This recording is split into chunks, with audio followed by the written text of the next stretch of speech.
Bonjour tout le monde. Bonjour encore une fois.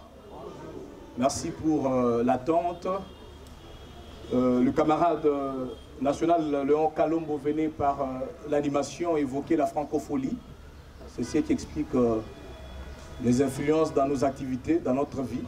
La ville est sous une folie. Parce que nous sommes dans un pays où, à l'Est, on viole, on tue, on massacre. Le centre de la CENI a brûlé à Bukavu avec près de 200 machines électorales. Mais à Kinshasa, on fait la folie avec les jeux, les sports et les loisirs. Nous ne sommes pas contre les activités sportives et les loisirs. Mais cependant, une nation doit savoir choisir ses priorités, comme l'Ukraine, comme le Burkina Faso, le Mali, des pays qui ont en pleine conscience leur situation et leurs priorités. J'aimerais, avant toute prise de parole, inviter l'assistance d'observer une minute de silence en mémoire d'un opérateur politique comme nous, un député national, ministre honoraire du transport, l'honorable Chéribin Okende Senga, assassiné, criblé à balles par des personnes jusqu'à présent non notamment identifiées parce que le pouvoir en éprouve encore les incapacités dans l'enquête et sème même la confusion dans la lumière de son assassinat. Veuillez vous lever, observons une minute de silence en mémoire de M. Chéribin Okende.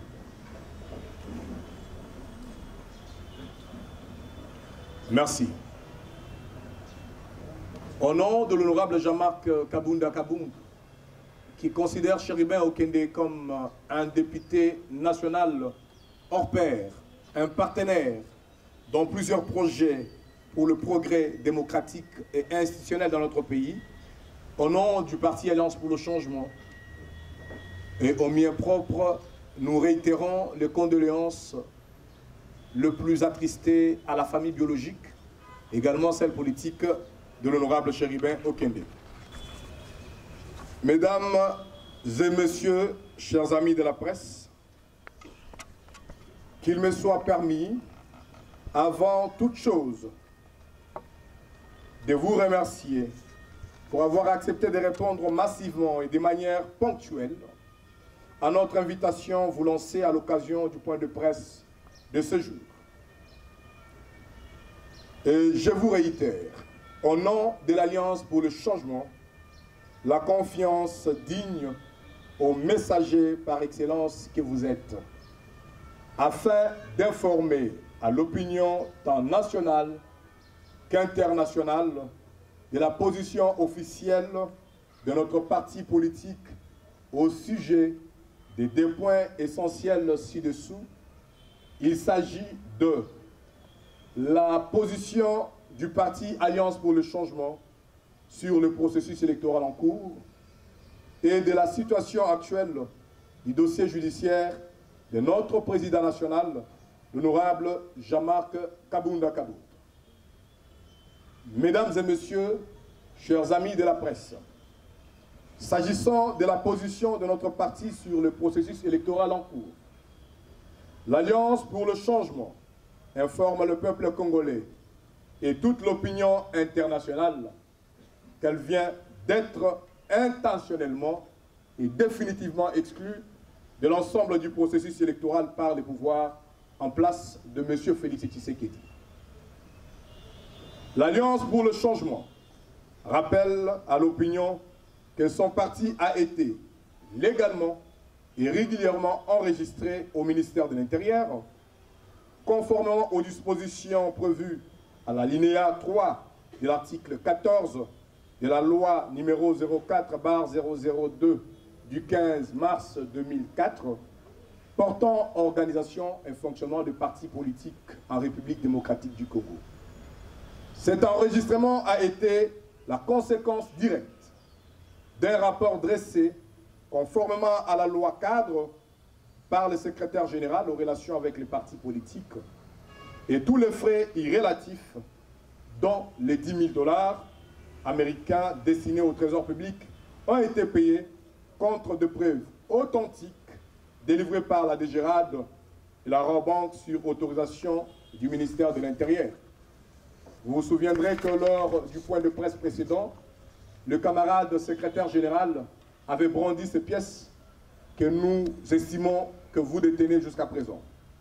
Mais entre-temps, notre parti, qui a la totale adhésion populaire, a réussi, dans un temps record, à s'implanter sur l'ensemble du territoire national, et c'est en s'assurant de la représentativité de toutes nos 26 provinces, en plus de notre notoriété imposante dans la ville-province de Kinshasa, la capitale. L'Alliance pour le changement compte à ce jour près de 50 fédérations implantées à travers le pays, toutes dotées de sièges viables et équipés, auprès desquels affluent de milliers de membres. C'est là, malgré les intimidations du pouvoir en place. Il en est de même des représentations à l'extérieur de la République démocratique du Congo, où notre parti dispose de plusieurs fédérations dans plusieurs pays d'Afrique, d'Asie, d'Europe et d'Amérique. Par ailleurs, parmi ces objectifs, la conquête et l'exercice du pouvoir par des voies démocratiques à tous les niveaux, en s'est compris la présidence de la République, l'Alliance pour le changement s'est suffisamment investie et préparée pour affronter ces premières échéances électorales constitutionnellement prévues au minimum 3 mois avant la fin du quinquennat en cours, donc fin 2023. C'est dans cet ordre d'idées que notre parti compte à ce jour plus de 400 candidats certifiés par notre commission électorale du parti pour participer aux élections législatives nationales. Ces chiffres représentent déjà près de 92%, largement supérieur au seuil des 60% exigés par la loi électorale. Mesdames et messieurs de la presse, c'est à cause de cette machine politique savamment préparée qui fait certainement peur que l'Alliance pour le changement se voit être victime d'une exclusion intentionnelle de la part du pouvoir en place, qui brille sempiternellement par une autocratie et qui excelle quotidiennement en violation intempestive du cadre juridique régentant le processus électoral en RDC. Ceci démontre sans nul doute un rejet manifeste de l'inclusivité de ces processus électoraux, pourtant voulu par toutes les parties prenantes. Le premier acte d'exclusion de l'Alliance pour le changement à ces processus électoraux et l'hésitation affichée par la Direction générale du journal officiel, service sous tutelle de la présidence de la République, de publier jusqu'à ce jour, dans ces numéros, les statuts de notre parti politique, alors que, par diligence de nos membres fondateurs, nous avons requéri cette publication. Ces refus violent manifestement les dispositions de l'alinéa 2 de l'article 16 de la loi précitée sur le parti politique, qui oblige à ses services de l'État à exécuter cette publication sans délai et sans quelconque frais. La deuxième exclusion s'avère être le refus manifeste de l'actuel ministre de l'Intérieur, M. Peter Kazadi, de transmettre à la CENI une liste additive incluant le parti Alliance pour le changement. En ce qui concerne la dernière liste des partis et regroupements politiques éligibles, nous insistons bien éligibles au processus électoral en cours.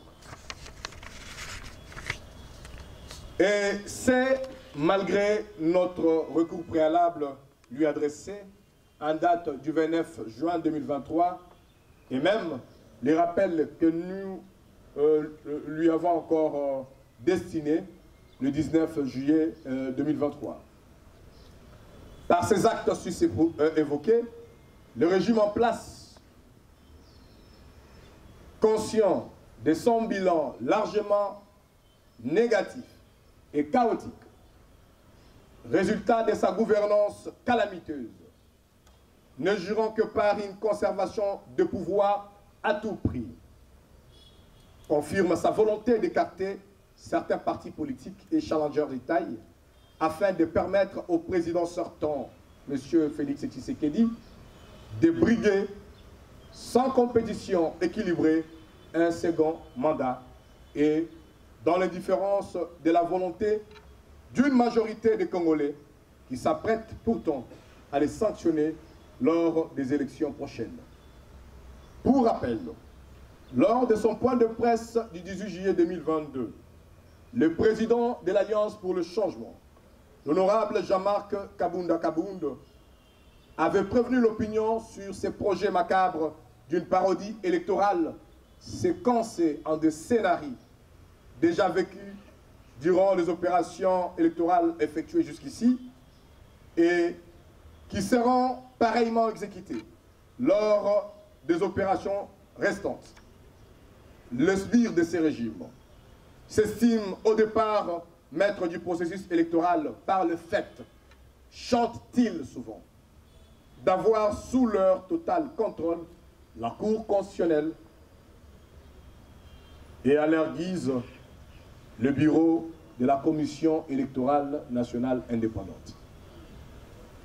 Fort des évidences aussi haut mentionnées, l'Alliance pour le changement tient aussi à faire remarquer que toutes les opérations électorales déjà réalisées ont été entachées d'irrégularité et ont violé, dans la plupart des cas pour certaines, la Constitution, la loi électorale, et n'ont même pas suivi les calendriers tels que publiés par la CENI. Au nombre de ces irrégularités et violations du cadre juridique, nous pouvons lister à titre illustratif un calendrier électoral irréaliste ayant violé l'article 73 de la Constitution en ce qui concerne les délais exigés à la CENI de 90 jours pour la convocation du scrutin du président de la République avant l'expiration du mandat du président en exercice.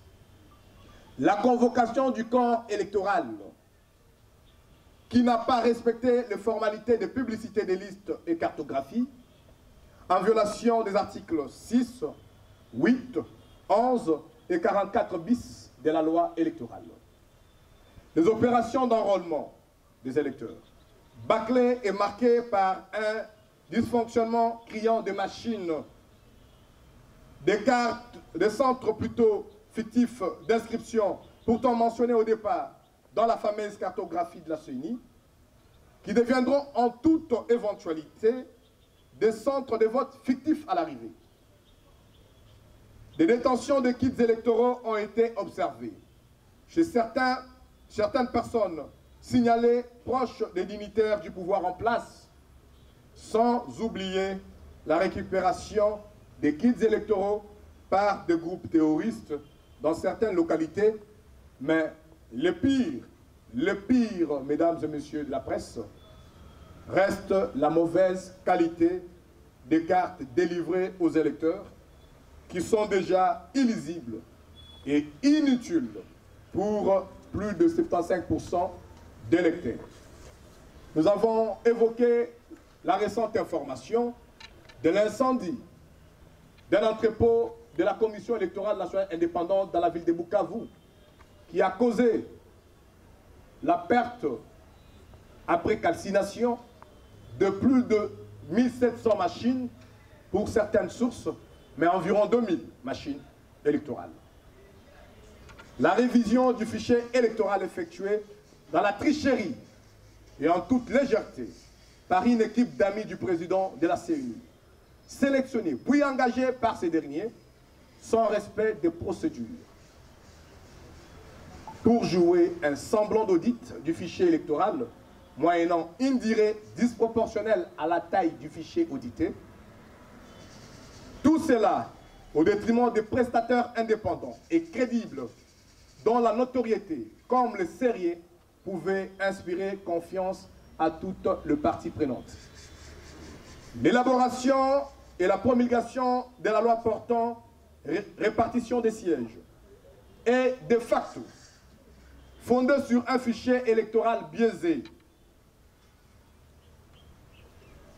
corrompu et contesté par plusieurs, dont nous-mêmes, l'Alliance pour le changement. L'élaboration et la promulgation de cette loi est aussi remise en question.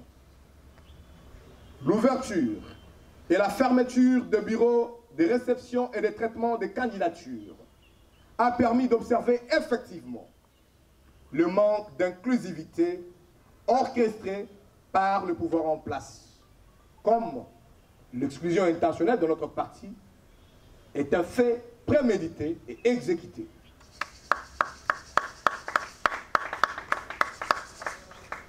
Ensuite, la méfiance générale dans les chefs de plusieurs opérateurs politiques sérieux à l'égard de ces processus électoraux. Et seul le parti monolithique, d'ailleurs non éligible, parce que, mesdames et messieurs de la presse, nous avons martelé sur le mot « parti éligible ». En ce qui concerne cela, la loi électorale reconnaît le droit de concourir aux élections aux partis politiques enregistrés et ayant une durée d'existence et de fonctionnement d'au minimum 12 mois pour les partis politiques. Et pour les regroupements politiques, il faut au moins, au minimum, 3 mois. C'est ce que dit la loi électorale. Ces partis monolithiques non éligibles de la coalition au pouvoir, listés en violation de la loi électorale par les ministres de l'Intérieur, se vantent d'avoir déposé des listes de candidats aux législatives nationales. Pourtant, n'ayant pas atteint le seuil de représentativité pour un bon nombre d'entre eux, nonobstant leur candidature fantaisiste et malgré la prorogation leur accordée par la CENI. En dépit de toutes les difformités précédentes, nous avons voulu mettre à l'épreuve le pouvoir en place par des voies républicains, en souscrivant à ces prétentions mensongères de vouloir organiser les élections véritablement démocratiques, dit-il, dans les délais constitutionnels. Voilà pourquoi la commission électorale de notre parti a enregistré pour ce faire ces centaines de dossiers de candidats députés aux législatives nationales. Comme nous pouvons le vérifier ensemble avec eux, nous allons nous livrer à cet exercice d'ici peu. C'est une structure technique. Ces dossiers sont donc constitués en conformité aux exigences et aux critères publiés par la Commission électorale nationale indépendante. Le bureau de notre Commission électorale nationale est là présent, muni de 10 dossiers et accompagné d'ailleurs par un échantillon de nos candidats de circonscription de la ville-province de Kinshasa. Mais au bout du compte, nous revenons pour déplorer la dangerosité de la voie sur laquelle nous mènent ces régimes. Ces inquiétudes au sujet des élections qui avaient essentiellement justifié la rupture entre le président Jean-Marc Kabunda Kabund et le président Félix Tshisekedi, il y a plus d'une année passée, vous vous en souvenez, sont partagées aujourd'hui par tous les leaders sérieux de notre échiquier politique, la société civile, les mouvements citoyens ainsi que les confessions religieuses. Mesdames et messieurs de la presse, Au regard du tableau sombre peint ci-dessus, l'Alliance pour le changement, tout en partageant ses points de vue avec les autres parties prenantes, d'autres partis politiques de l'opposition, la société civile, les mouvements citoyens valeureux, les confessions religieuses et les organisations d'appui à la démocratie, remet en cause le processus électoral tel qu'engagé par le pouvoir en place. Tout en réitérant son engagement originel au processus démocratique, l'Alliance pour le changement estime que ce processus électoral, tel qu'engagé par le pouvoir en place, augure un coup d'État démocratique. Il y a donc l'absolue nécessité de rechercher un consensus large, voulu d'ailleurs par le constituant congolais, autour de la réorganisation de la CENI. Cette réorganisation devra porter essentiellement sur le recadrage de la loi électorale ainsi que sur la désignation des animateurs fiables qui seront l'émanation de toutes les parties prenantes. Ce large consensus devra impacter aussi la nomination d'autres juges de la Cour constitutionnelle, comme gage du bon déroulement des élections libres, transparentes, inclusives, crédibles et apaisées.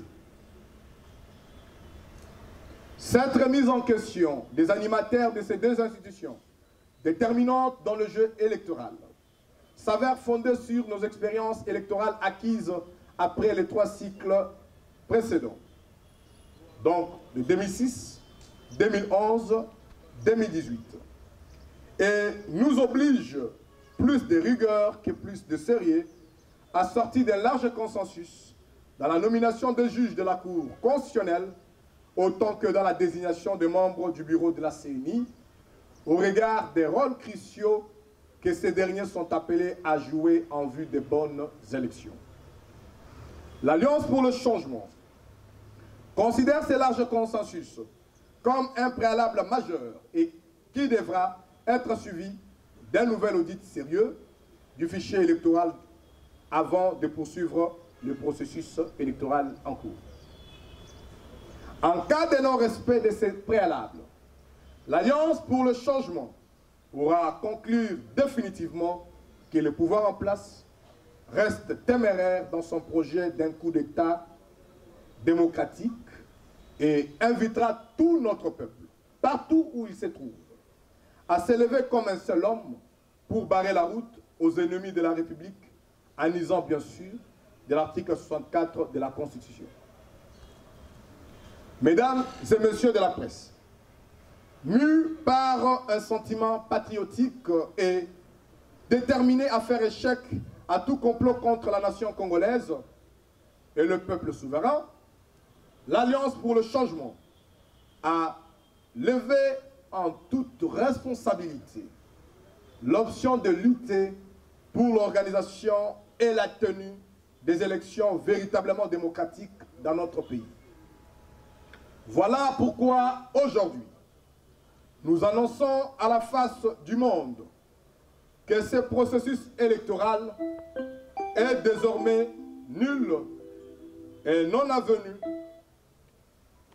Je disais donc, voilà pourquoi aujourd'hui, nous annonçons à la face du monde que ce processus électoral est désormais nul et non avenu.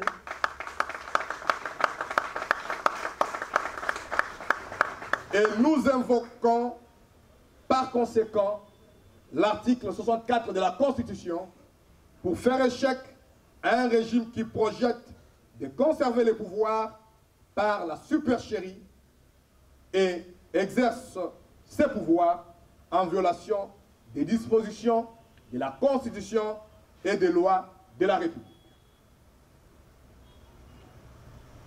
Mesdames et messieurs, nous n'avons qu'une seule nation. Nous n'avons qu'un seul pays, nous n'avons qu'une seule patrie qui est mise en péril et nous sommes dans le devoir sacré de la sauver en faisant recours aux moyens constitutionnels, démocratique et pacifique à notre disposition.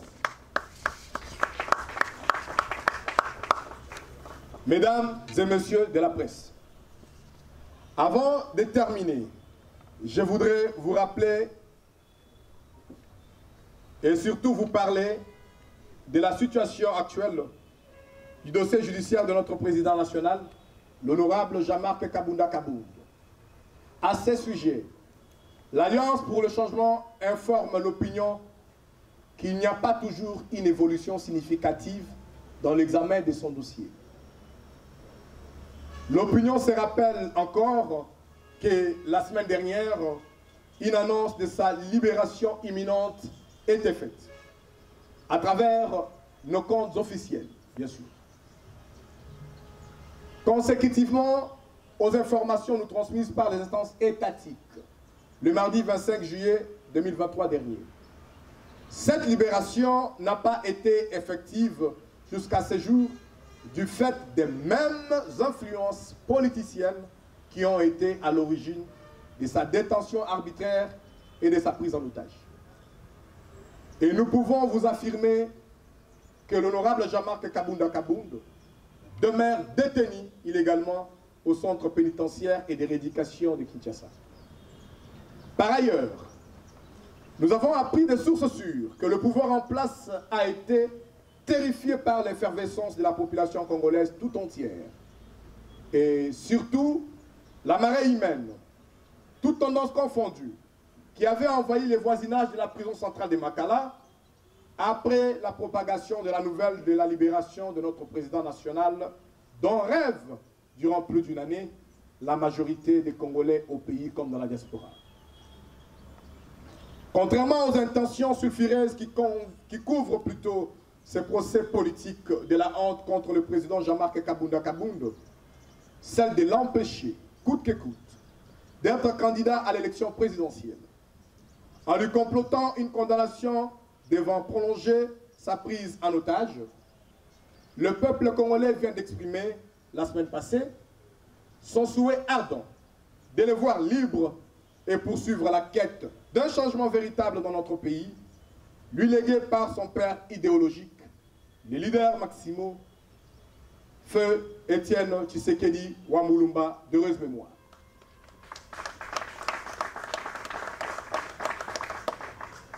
C'est ainsi que l'Alliance pour le changement exige et continuera à exiger, sans relâche, la libération immédiate et sans condition du président Jean-Marc Kabunda Kabound.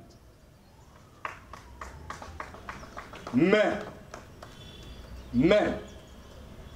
en cas de la témérité dans la dérive totalitaire du pouvoir en place, notre parti vous annoncera incessamment la reprise de ses actions revendicatrices. Après sa libération procrastinée par ce régime la semaine passée, l'honorable Jean-Marc Kabunda Kabound a récemment réceptionné une nouvelle citation à prévenir. Le jeudi 27 juillet 2023 à 9 h. Et pour ce faire, nous fondons sur l'article 20 de la Constitution, nous réitérons notre demande de transmission directe de son procès à la télévision nationale, ainsi que sur d'autres canaux d'information, en vue de permettre à notre peuple de suivre le déroulement de son procès. À cet effet, nous invitons nos cadres, militants, ainsi que toute la population congolaise et quinoise en particulier, à l'accompagner à cette audience prévue ce lundi 7 août 2023 à 9 h à la Cour de cassation. Mesdames et messieurs, chers amis de la presse, je vous remercie d'avoir réservé une attention soutenue à la position officielle de l'Alliance pour le changement que je vous ai fidèlement transmise. Je reste disposé pour répondre à certaines préoccupations en rapport avec la communication de ces jours.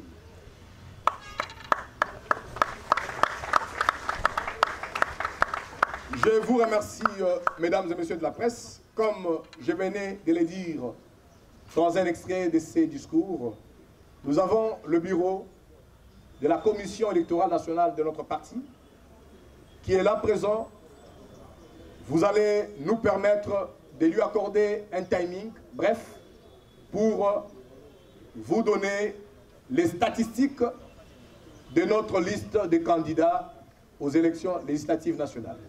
Monsieur le Président, on peut vous donner le micro. C'est seulement après ces statistiques que nous allons ouvrir le jeu de questions-réponses. Monsieur le Président, vous avez la parole. Merci, porte-parole, pour la parole accordée. Cher chevalier de la plume, ce n'est pas dans notre actif de pouvoir discourir, pérorer, parler. Étant donné que la Commission électorale nationale du parti, dont j'ai le privilège de piloter, c'est un organe purement technique.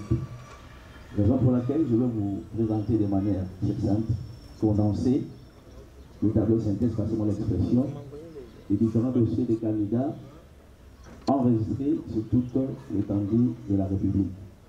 Et ces derniers concilient la vision panoramique sur le Congo de l'individu et lève, je cite ici, l'honorable Benjamin Kabonde à Kabonde.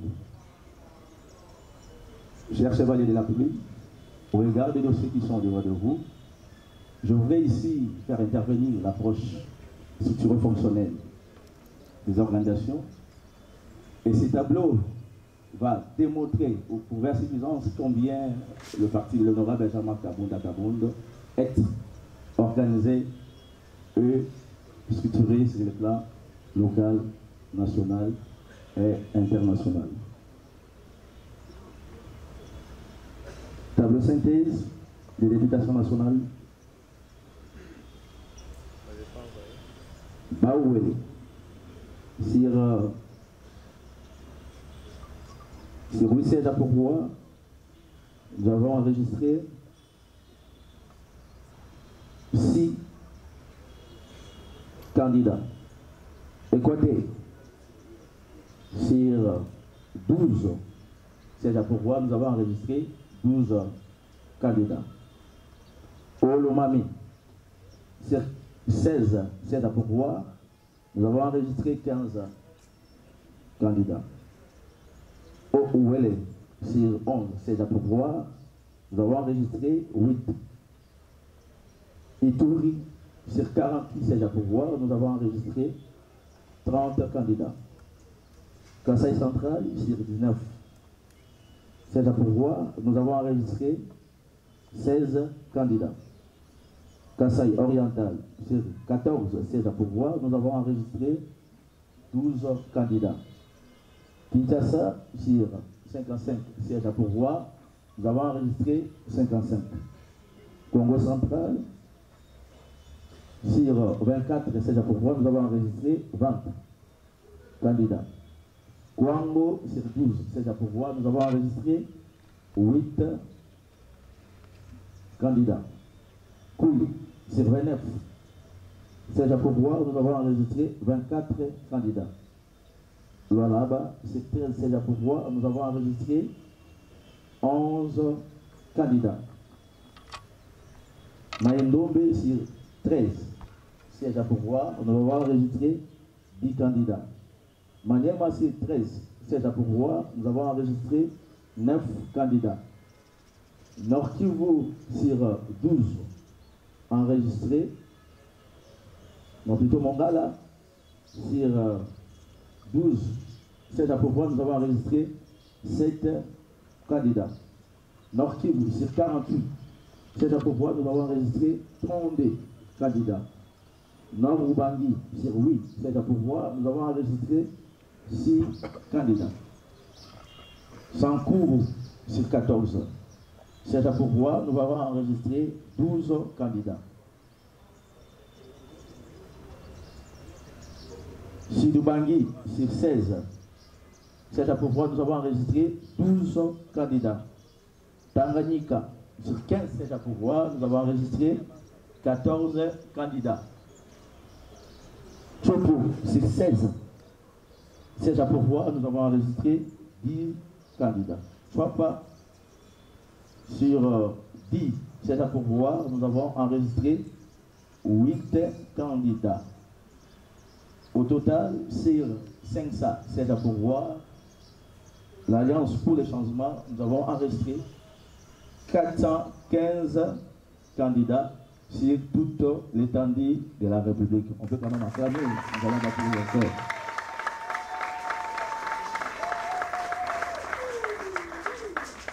Je vous ai dit, cette table synthèse démontre à suffisance combien le parti de l'honorable Jean-Marc Akabonde est suffisamment organisé sur les plans local, national et international.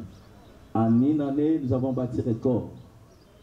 Un record extraordinaire. Est-ce que les candidats sont là? On peut quand même acclamer très fort.